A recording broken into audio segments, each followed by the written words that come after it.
The Beauty and the Beast of modern pop culture is a sanitized rewrite of a forgotten 1740 manuscript that prioritized intellectual autonomy over magical romance. This true starting point was written by Gabrielle-Suzanne de Villeneuve, a novelist operating at the height of the French Enlightenment. Villeneuve was a part of a specific Parisian salon culture where aristocratic women exercised immense cultural and intellectual authority. These were private spaces where women dictated the conversation, circulated their own radical stories, and maintained social power independent of their husbands. Her original Belle reflected that environment. She is a fierce intellectual who uses magic windows in the castle to watch the opera and demands conversational parity with the Beast. She explicitly declares she would rather die than marry a man who cannot stimulate her mind. Villeneuve's Belle stood as a prototype for the independent reading woman. She was a character who dictated her own terms before broader social forces began to pull that agency back. 16 years later, in 1756, the author Jeanne-Marie Leprince de Beaumont published a rewrite that effectively erased the original.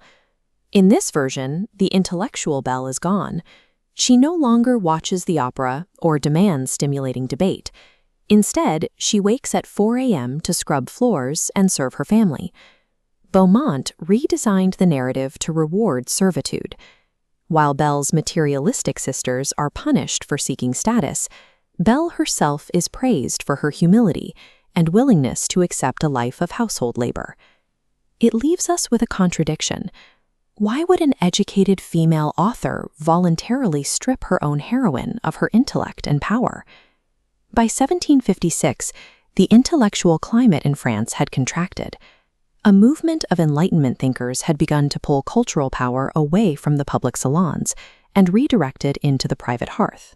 This shift was driven by the philosopher Jean-Jacques Rousseau through works like Lettres à d'Alembert and his educational treatise Émile.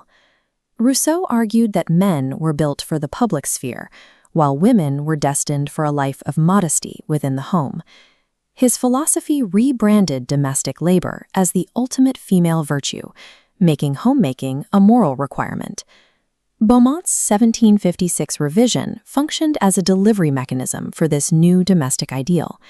She transformed a complex adult romance into a 16-page didactic conduct manual, specifically designed to train young girls in the virtues of submission and self-sacrifice. The rewrite was an ideological tool. Its true goal wasn't just to tame the Beast, but to domesticate beauty herself.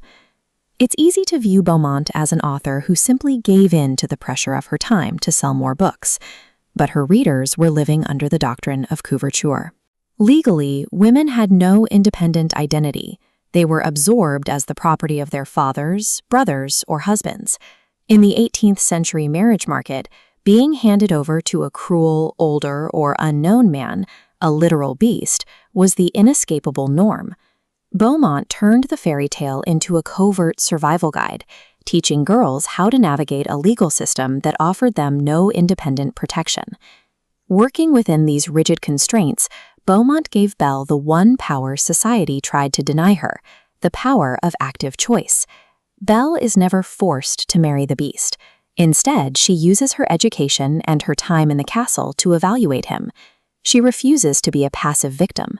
She identifies that a survivable marriage requires virtue and a sweet temper, qualities the Beast possesses, while rejecting the wealth and physical beauty that doom her sisters.